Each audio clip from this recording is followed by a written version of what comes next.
મોટા અપડેટ આવી રહ્યા છે, મહત્વના સમાચાર આવી રહ્યા છે। રાજકોટ મનપા દ્વારા જર્જરિત આવાસ ખાલી કરાવવાની નોટિસ આપવામાં આવી છે। જર્જરિત આવાસોના મનપા વીજ અને નળ જોડાણ કાપશે। વોર્ડ નંબર 10ના ક્વાર્ટર ખાલી કરાવવા માટેની નોટિસ આપી દેવામાં આવી છે। ગુજરાત હાઉસિંગ બોર્ડના ક્વાર્ટર ખાલી કરાવવા માટેની નોટિસ આપવામાં આવી છે।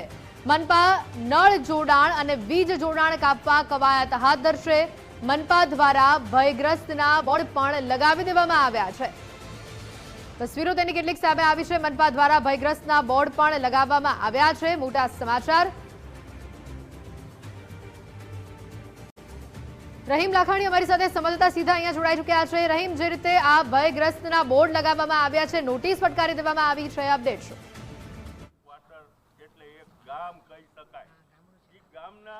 ચોક્કસપણે જે પ્રી મોન્સૂનની કામગીરીના ભાગરૂપે વારંવાર આ પ્રકારની કામગીરી થતી હોય છે ને તેના જ ભાગરૂપે આ નોટિસો છે ઇસ્યુ થઈ છે। મહિલાઓ છે તે પણ અહીં આવી છે।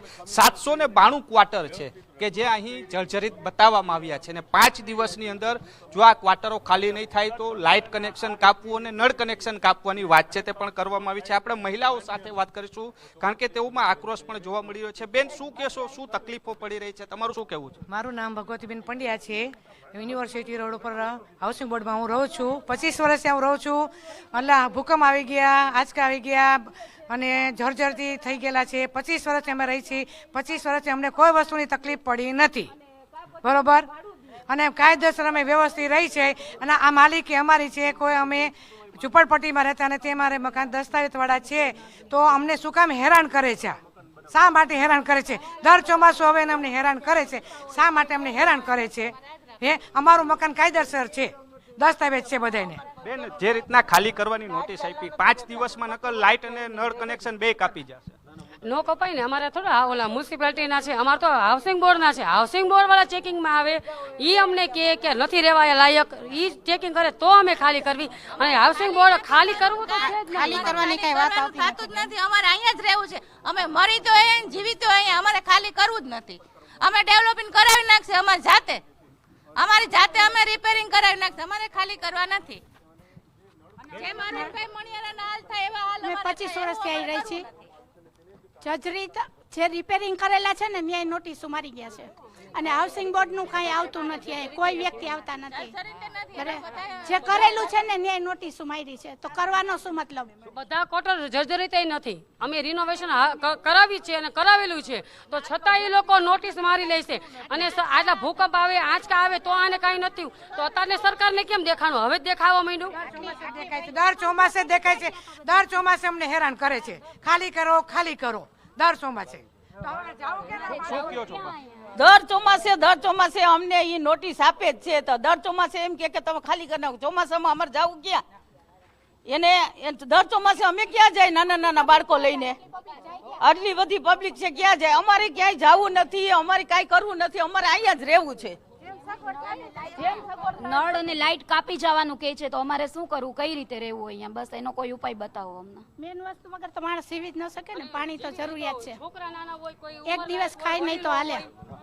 છોકરા નાના હોય, વડીલો હોય, એમ ઉંમર લાયકો એમ કે લાઇટો કાપી નાખવી અને નળ કનેક્શન કાપવાનું કે વેરો ભરી છે, લાઇટ બિલ ભરીએ છે, બધું અમે ભરીએ છીએ। હાઉસિંગ બોર્ડનું કોઈ વસ્તુ અમારી માટે લેણી નથી। આ મફતિયું છે, દસ્તાવેજ વાળા મકાન છે। આ દસ્તાવેજ વાળા આજની તારીખ સુધીનો નળ વેરો ને મકાન વેરા ભરેલા છે, કાયદેસર મકાન છે અમારે। અને હાઉસિંગ બોર્ડ વાળાએ અમને 100% માફીનું કીધું। અમને હાઉસિંગ બોર્ડ વાળાએ 100% માફીનું કીધું। અમે નાના માણસ જેમ તેમ કરીને અમે ભરી દીધા, તે પછી ઓલું ભરો ઈ ભરી દીધા। તો હવે અમને મ્યુનિસિપાલિટી વાળા આવી શું કામ અમને નોટિસો મારી જાય? ભાઈ, હાઉસિંગ બોર્ડ વાળા ચેકિંગ કરવા આવે, બરોબર, હાઉસિંગ બોર્ડ વાળા ચેકિંગ કરવા આવે। આ ગુજરાત રૂરલ હાઉસિંગ બોર્ડની જગ્યા છે। બોર્ડે કોર્પોરેશનને આ જગ્યા સોંપેલી નથી। કાયદાકીય રીતે જોગવાઈ એવી છે કે બોર્ડ અમને નોટિસ મારી શકે, કમિશનર અમને નોટિસ મારી શકે નહીં। કદાચ ને અહીંયા લાઇટ કનેક્શન ને પાણી કનેક્શન કાપી જશે તો પછી શું પરિસ્થિતિ થશે? કેટલા લોકો અહીંયા રહે છે? અહીંયા 792 કુટુંબ છે। 792 કુટુંબના 4000 લોકો અમે વસવાટ કરીએ છીએ। અમારા વડીલો છે, નાના બચ્ચાઓએ લઈને આટલામાં જ અમારું ગુજરાન છે। જો સામાન્ય રીતે જ્યાં રહેતા હોય ને એની આજુબાજુ અમારો ધંધો રોજગાર હોય। અમે કોઈ પણ હિસાબે આ સ્થળ મૂકવા માંગતા નથી। અને કેવી રીતે લાઇટને કનેક્શન નળ કનેક્શન કાપવા અમે શું સહકાર નથી આપતા. અમારી સ્પષ્ટ પહેલેથી માંગણી છે કે જો માંગણી ખાસ તમે સમજો સાહેબ કે માંગણી એ છે કે તમે અમને રિપેરની મંજૂરી આપો. હવે રિપેરની મંજૂરી આપો એટલે અમે અમારી રીતે રિપેર કરીએ એટલે એનું સ્ટેબિલિટી રિપોર્ટ તો સરકારે આપવો પડે ને કે આ રિપેર કર્યું છે હવે તમે રહી શકો છો. તો એ તો આપતા નથી બરાબર. હવે રિપેર કરવાની મંજૂરી આપે જો 50% રિપેર થઈ ગયા છે અમુક બાકી છે એમાં એમ કહે કે આ રિપેર કરી દો અમે રિપેર કરી નાખશું બરાબર. અથવા એવી કોઈ વૈકલ્પિક વ્યવસ્થા કરવામાં આવે કે આ બ્લોક છે રહેવા લાયક નથી અમે સર્વે કર્યો તમે પાડીને નવો બનાવો તો એ પણ અમે બનાવવા તૈયાર છે બરાબર. અથવા એવો કોઈ રસ્તો આવે ઉપલા અધિકારીઓ પદાધિકારીઓ નક્કી કરીને કે આ અમે રીડેવલપમાં લઈ જાય. ઘણી યોજનાઓ રીડેવલપમાં જતી હોય બરાબર. એ રીડેવલપમાં લઈ જાય કે આખા પાડી નાખે અમને 7 માળમાં ને એમાં અલગથી લઈ લઈએ અને બિલ્ડર પછી જે કાંઈ બીજી જગ્યાનું નીતિ નિયમ મુજબ કરે એમાં અમારી સહમતિ છે. સ્થાનિક વતી હું સોસાયટીનો સેક્રેટરી આ બાબતે અમે મિટિંગ લઈ અને મંજૂરી લઈ લીધી છે બધા એક ભાઈના રીડેવલપમાં અમે તૈયાર છે. હવે બેનને જે રજૂઆત કરી ની તમે સાંભળો એનું કહેવાનું શું હતું હમણાં બેન કે અમે હમણાં થોડાક દિવસ પહેલાં બોર્ડે કેમ્પ રાખ્યો હતો કે તમારા હપ્તા બાકી છે ભરી જાઓ અહીંયા ઓફિસે. એટલે એના અનુસંધાને અમે બધાએ જે બાકી હતા ને હપ્તા હવે જૂજ જ બાકી લગભગ ભરાઈ ગયા છે. અમે 3 કરોડ રૂપિયા જેટલા આગેવાનોએ સાથે મળી અને એમને હપ્તા ભરાવ્યા કે ભાઈ બધાએ ભરો આપણે લેવાનું જ બરાબર રહેવાનું છે. અહીંયા દસ્તાવેજની જે અમુક બાકી હોય એને અરજી કરી. મિટિંગમાં કહ્યું કે જો કોઈ હજી 2-5 રહી જતા હોય તો 36 સુધીની વ્યાજ માફીની સ્કીમ છે હપ્તા ભરવા છે. હવે જ્યારે હપ્તા ભરવા આવ્યા ત્યારે ગાંધીનગરથી ગૃહનિર્માણ બોર્ડના અધિકારીઓ આવેલા અમે એમને મળેલા એની સાથે રહ્યા સાંજ સુધી 2 વાર.